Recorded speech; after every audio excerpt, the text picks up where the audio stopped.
Assalamualaikum warahmatullahi wabarakatuh. Saya Tia Suprihatiani dari kelas Akuntansi 2C akan memaparkan materi terkait literasi digital.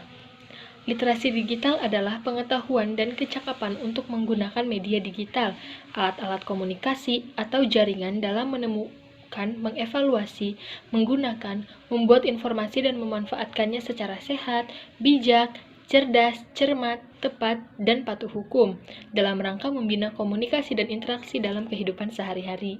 Selanjutnya, ada manfaat literasi digital. Yang pertama yaitu memperoleh informasi dengan cepat, yang kedua dapat belajar lebih cepat, yang ketiga dapat menghemat uang, yang keempat selalu mengetahui informasi terkini, yang kelima mempermudah proses komunikasi, yang keenam mengetahui cara menjaga privasi dalam dunia online, yang ketujuh memahami segala jenis cybercrime, dan yang terakhir yaitu mengenal ciri-ciri situs atau konten palsu. Kerangka literasi digital di Indonesia ada 3. Yang pertama yaitu proteksi atau safeguard, yaitu perlunya kesadaran atas keselamatan dan kenyamanan pengguna internet, yaitu perlindungan data pribadi, keamanan daring, serta privasi individu, dengan layanan teknologi enkripsi sebagai salah satu solusi yang disediakan. Yang kedua yaitu hak-hak atau right, yaitu hak kebebasan berekspresi yang dilindungi, hak atas kekayaan intelektual, dan hak berserikat dan berkumpul. Yang terakhir yaitu pemberdayaan internet untuk menghasilkan karya produktif, jurnalisme warga, dan kewirausahaan, serta hal-hal terkait etika informasi. Selanjutnya yaitu ada elemen esensial untuk mengembangkan literasi digital. Yang pertama ada kultural, yaitu pemahaman ragam konteks pengguna dunia digital. Yang kedua ada kognitif, yaitu daya pikir dalam menilai konten. Yang ketiga ada konstruktif, yaitu reka cipta sesuatu yang ahli dan aktual. Yang keempat yaitu komunikatif, yaitu memahami kinerja jejaring dan komunikasi di dalam dunia digital. Yang kelima yaitu kepercayaan diri yang bertanggung jawab. Yang keenam, kreatif, melakukan hal baru dengan cara baru. Yang ketujuh, kritis dalam menyikapi konten, dan yang terakhir yaitu bertanggung jawab secara sosial. Selanjutnya yaitu prinsip dasar pengembangan literasi digital. Yang pertama yaitu ada pemahaman untuk mengekstrak ide secara eksplisit dan implisit dari media. Selanjutnya yaitu saling ketergantungan antara media yang satu dengan media yang lain. Yang ketiga yaitu faktor sosial menentukan keberhasilan jangka panjang media yang membentuk ekosistem organik untuk mencari informasi. Yang keempat yaitu berbagi informasi, menyimpan informasi, dan akhirnya membentuk ulang media itu sendiri.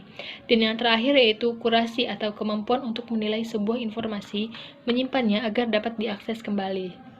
Contoh literasi digital antara lain seperti e-book dan e-textbook, yang berisi bacaan dengan segala kelengkapannya, yang dapat diakses menggunakan media elektronik.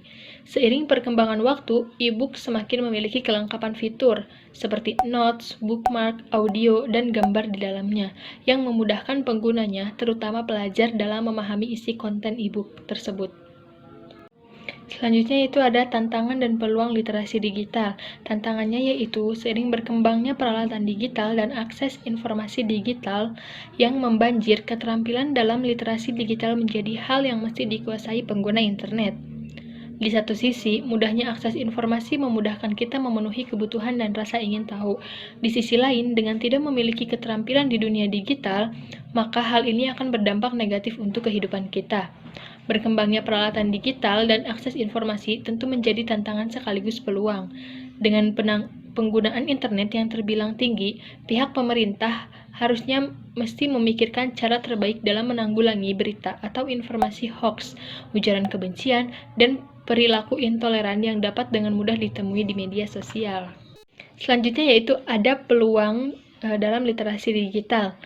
Media digital sangat memungkinkan adanya peluang, seperti meningkatnya keuntungan dalam bisnis e-commerce, lahirnya lapangan pekerjaan baru berbasis media digital, dan pengembangan kemampuan literasi tanpa menegaskan teks berbasis cetak. Dengan adanya jaringan internet pula, digitalisasi dapat dijadikan media perantara untuk menuju praktik literasi yang dapat menghasilkan teks berbasis cetak. Sebagai contoh, kegiatan menulis di blog pribadi bisa diarahkan untuk mengumpulkan tulisan untuk kemudian bisa dicetak menjadi buku yang berisi kumpulan tulisan dengan tema tertentu yang diambil dari blog pribadi. Sekian pemaparan materi dari saya, kurang lebihnya mohon maaf. Billahi taufiq wal hidayah. Wassalamualaikum warahmatullahi wabarakatuh.